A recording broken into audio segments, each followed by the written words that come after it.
সংবাদ মাধ্যমৰ বন্ধুলৈ মই নমস্কাৰ জনাইছো। আজি এটা বিশেষ বিষয় লৈ আছে এটা সংবাদমেল অনুষ্ঠিত কৰিছো।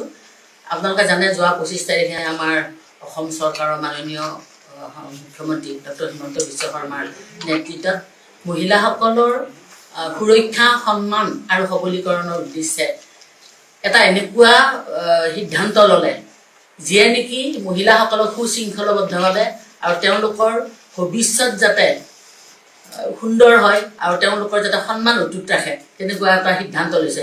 আৰু সেই সিদ্ধান্তটো হৈছে অসম বহুবিবাহ নিবাৰণ এখনি মানে বিধেয়ক ইতিমধ্যে লৈছে সিদ্ধান্ত।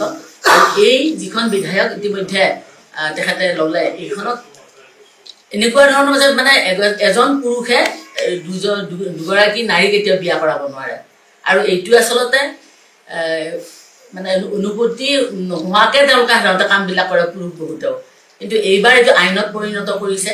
আৰু এগৰাকী মহিলাৰ এইটো এটা যিটো আমি যিখিনি এগৰাকী নাৰী হিচাপে আমি যিখিনি উপলব্ধি কৰোঁ, তেতিয়া তেওঁৰ স্বামীয়ে আন এগৰাকী পত্নী বিবাহিতা পত্নী থাকোঁতে আন এগৰাকী পত্নী যেতিয়া আনিব বা বিয়া কৰাব, তেতিয়া সেই মহিলাগৰাকী বা নাৰীগৰাকীৰ যিটো মনৰ যিটো কষ্ট এইটো কথা সাধাৰণতে বহুতে উপলব্ধি নকৰে। আৰু আমাৰ মুখ্যমন্ত্ৰী মহোদয়ক মই ধন্যবাদ জ্ঞাপন কৰোঁ।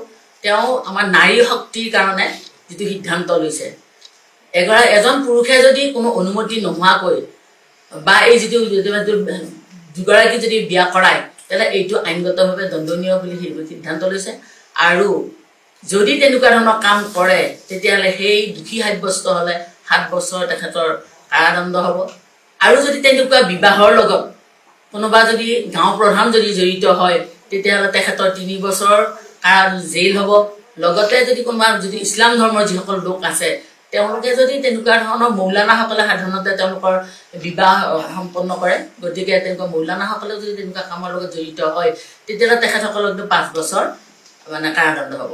আৰু তাৰোপৰি যি আমাৰ মহিলা যিগৰাকী মহিলাই এই কষ্টখিনি পাব, এই মহিলাগৰাকীৰ যিটো মনত অশান্তি তেওঁৰ কিন্তু তেওঁৰ যিটো এটা ন্যায় এটাও পাব লাগে। চাব গ'লে এই ক্ষেত্ৰত কিন্তু চৰকাৰীভাৱে তেওঁলোকক এটা ন্যায় দিয়াৰ লগতে তেওঁলোকক কিছু সাহায্য প্ৰদান কৰাৰ এটা সিদ্ধান্ত লৈছে। গতিকে মুখ্যমন্ত্ৰী মহোদয়ক ধন্যবাদ জ্ঞাপন কৰিব লাগিব।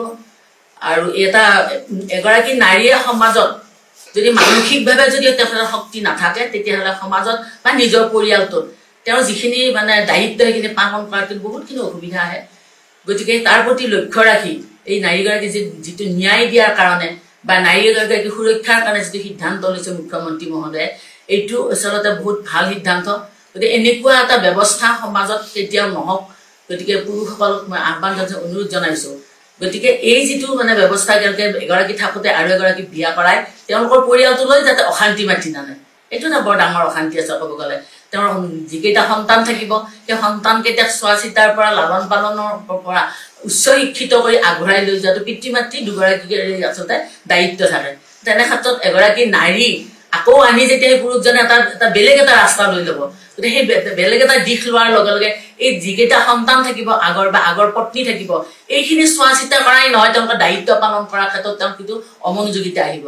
গতিকে এনেকুৱা ধৰণৰ নহওক। গতিকে মুখ্যমন্ত্ৰী মহোদয়ক মই অত্যন্ত ধন্যবাদ জ্ঞাপন কৰিছোঁ। তেখেতে এয়াই নহয় আমাৰ নাৰী সবলীকৰণৰ কাৰণে যথেষ্টখিনি পদক্ষেপ লৈছে।